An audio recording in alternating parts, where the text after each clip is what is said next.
Welcome to Manyashri kitchen. ఈరోజు మన కిచెన్లో గవ్వలు ఎలా తయారు చేయాలో చూపిస్తున్నాను. ఈ గవ్వలు తినే కొలది తినాలనిపించేంత టేస్టీగా ఉంటాయి. గుల్లగా క్రిస్పీగా వస్తాయి. మీరు ట్రై చేయండి. ఇప్పుడు ఈ ప్రాసెస్ ఎలాగో చూసేద్దాం.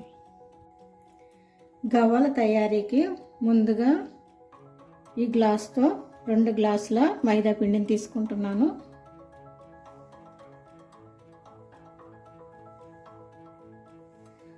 ఒక పావు గ్లాసు సూజీ రవ్వ అంటే బొంబాయి రవ్వను తీసుకుంటున్నాను. ఇది ఇలాగా సన్నగా ఉన్న రవ్వను తీసుకోవాలి. కొంచెం బరకగా అనిపిస్తే మిక్సీలో వేసుకొని కొంచెం గ్రైండ్ చేసుకొని తీసుకోవాలి. నేను సన్నటి రవ్వను తీసుకున్నాను. 2 గ్లాసుల మైదా పిండికి పావు గ్లాసు బొంబాయి రవ్వ తీసుకున్నాను. ఇందులోనే పావు టీ స్పూన్ సాల్ట్, చిటికెడు వంట సోడాని వేస్తున్నాను. ఇప్పుడు ఇందులో 2-3 స్పూన్ల నెయ్యిని కలుపుకోవాలి. దీంట్లో నెయ్యిని కానీ వెన్నను కానీ డాల్డా కానీ వేసి కలుపుకోవచ్చు. ఆయిల్ని యూజ్ చేయకూడదు.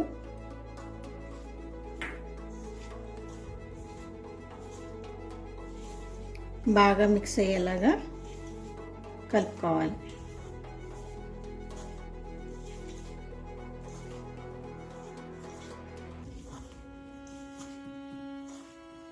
ఇలా కలిపిన తర్వాత దీన్ని ఒకసారి ఎలా అంటే ఇలా ముద్ద కట్టేలాగా ఉండాలి. అలా ముద్ద అవ్వకుండా ఉంటే కనుక సరైన స్ట్రెచ్చర్ రాలేనట్లు. ఇలా కలుస్తుంది కాబట్టి కరెక్ట్గా నెయ్యి సరిపోయింది.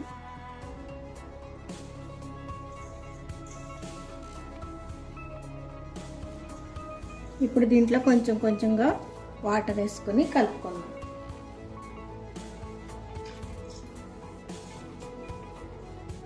వాటర్ ఎక్కువగా ఒకసారి వేయకూడదు, కొంచెం కొంచెం వేసుకొని కలుపుకోవాలి.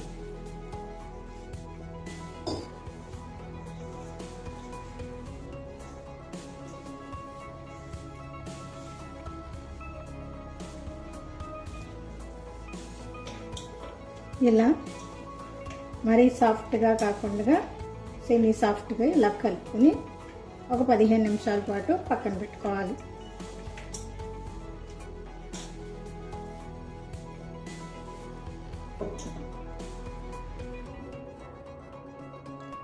పదిహేను నిమిషాల తర్వాత మరలా పిండిని ఒకసారి 1 నిమిషం పాటు ఇలా కలుపుకోవాలి.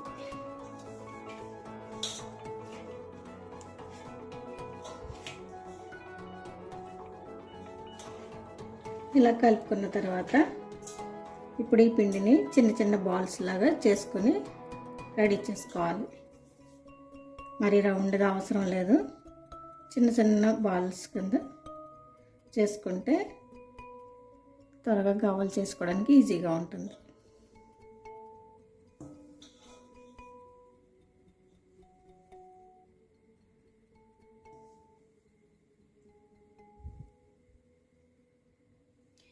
ఇలా పిండిని అంతటిని బాల్స్లా చేసుకుని రెడీ చేసుకున్న తర్వాత ఇలా గవ్వల చెక్కను ఒకటి తీసుకుని దీనిపైన ఇలా గవ్వల్ని సిద్ధం చేసుకోవాలి. గవ్వల చెక్క లేని వారు ఇలా మనం ఆయిల్లో దేవేది ఉంటుంది కదా, ఇలాంటి స్ట్రైనర్తో దీనిపైన కూడా చేసుకోవచ్చు. ఈ విధంగా ఇప్పుడు ఇలా గవ్వలన్నింటినీ ఒక ప్లేట్లోకి రెడీ చేసుకొని పెట్టుకుందాం.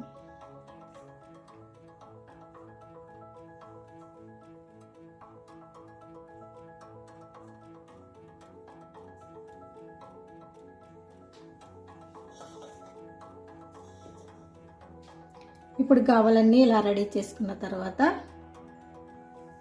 స్టవ్ వెలిగించుకొని స్టవ్ మీద బాండ్లు పెట్టుకోవాలి. దీంట్లో ఇప్పుడు ఆయిల్ వేసుకోవాలి.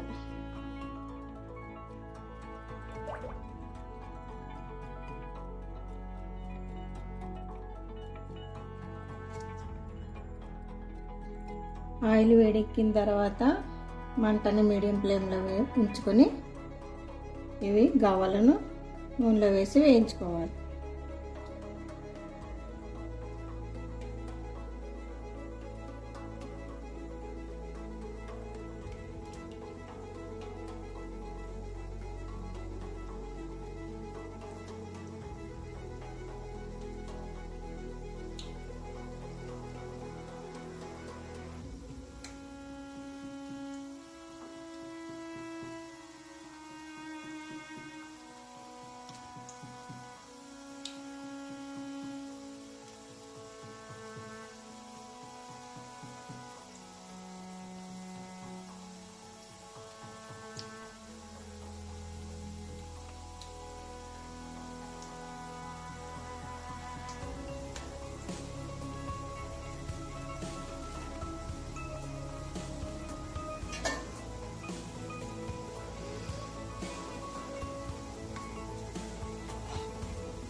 ఇది చూడండి తిప్పక్కర లేకుండా ఎలా తిరుగుతుందో.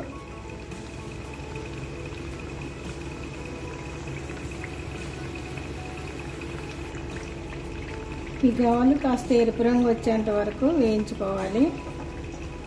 అలా అయితేనే టేస్ట్ బాగుంటుంది.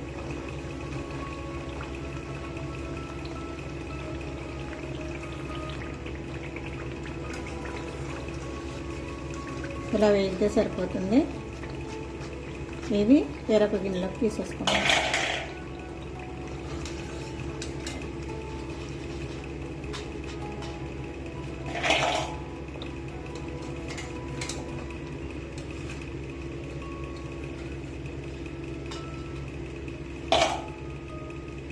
ఇప్పుడే నూనెలో వేరొక బ్యాచ్ని వేసుకోవాలి.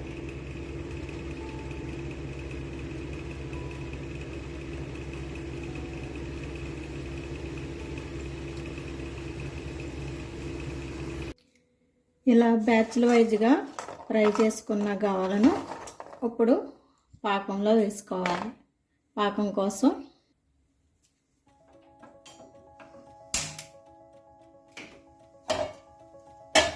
స్టవ్ వెలిగించుకొని ఒక గిన్నె స్టవ్ మీద పెట్టుకోవాలి. 2 కప్పుల మైదా పిండి తీసుకున్నాను కదా, 2 గ్లాసులు మైదా పిండి తీసుకున్నాను. ఈ గ్లాస్తో అదే గ్లాస్తో 1 గ్లాసు బెల్లం తీసుకుంటున్నాను. మీరు కావాలంటే ఈ బెల్లం ప్లేస్లో పంచదారని తీసుకోవచ్చు. మైదాకు బదులు గోధుమ పిండిని కూడా యూజ్ చేయొచ్చు. ఈ బెల్లంలో 1/2 గ్లాసు వాటర్ని యాడ్ చేస్తున్నాను.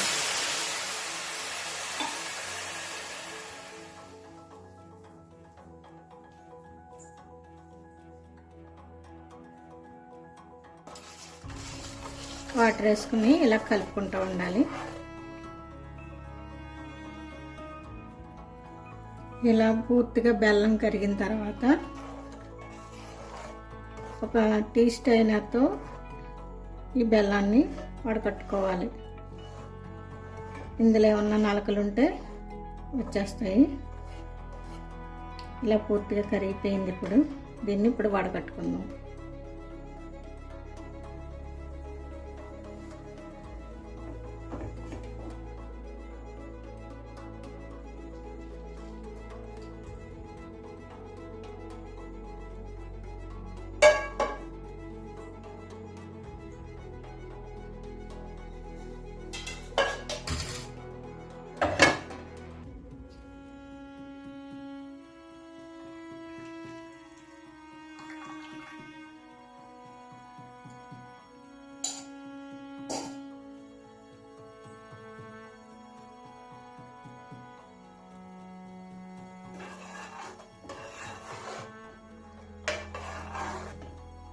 ఇప్పుడు ఈ పాకం తీగ పాకం వచ్చేంత వరకు ఉడికించుకోవాలి.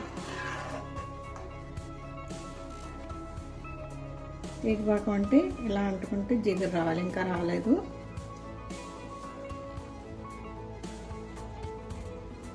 పాకం ఇలా ఉడుకుతుండగానే ఇలాచీ పౌడర్ని కూడా ఇందులో యాడ్ చేసుకోవాలి. ఇలాచీ పౌడర్ అంటే ఇష్టం ఉన్నవారు వేసుకోండి, ఇష్టం లేని వాళ్ళు స్కిప్ చేసుకోవచ్చు. చిటికెడు ఇలాచీ అంటే 2-3 ఇలాచీలను పౌడర్ చేసి వేసుకోవాలి.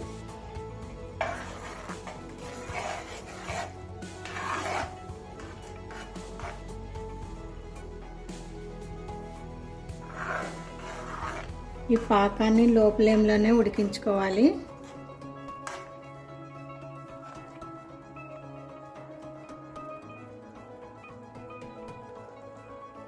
ఇలా తీగ పాకం వస్తే సరిపోతుంది, పాకం రెడీ అయిపోయినట్టే. ఇలా రావాలి.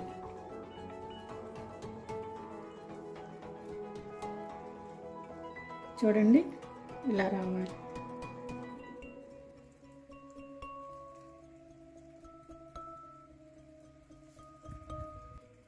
తీగ పాకం బాగా వచ్చినప్పుడు ఇలా నురుగులుగా వస్తుంది. ఇప్పుడు గవ్వలు ఇందులో వేసేసుకోవాలి. ఈ అంచులను ఇలా డ్రై అవుతున్నట్టుగా వస్తే మన పాకం రెడీ అయిపోయినట్లే. ఇప్పుడు గవ్వల్ని వేసేసుకున్నాం.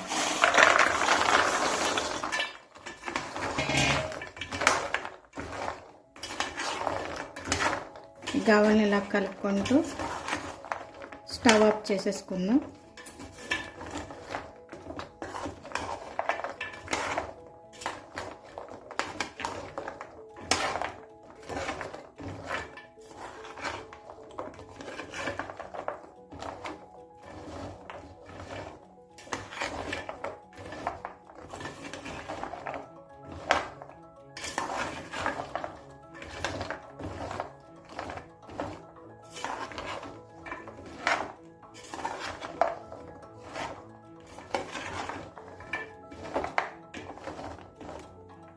ఇప్పుడు వీటిని చల్లారనిద్దాం.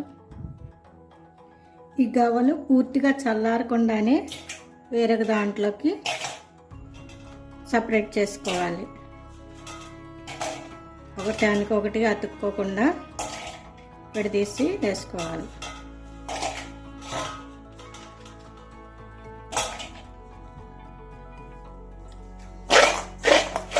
చూడండి ఫ్రెండ్స్, ఎంత పర్ఫెక్ట్గా వచ్చాయో.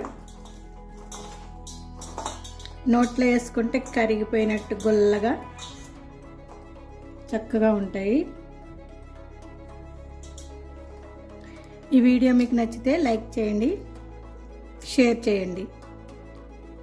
మా ఛానల్ను సబ్స్క్రైబ్ చేయడం మర్చిపోకండి. చూడండి ఎంత గుల్లగా ఉన్నాయో. ఇలా మీరు ట్రై చేసి మీకు ఎలా వచ్చిందో కామెంట్ రూపంలో మాకు తెలియచేయండి. సౌండ్ చూసారా అలా వస్తున్నాయి. సూపర్ అంటే సూపర్, పర్ఫెక్ట్గా కుదిరినాయి. Thank you for watching.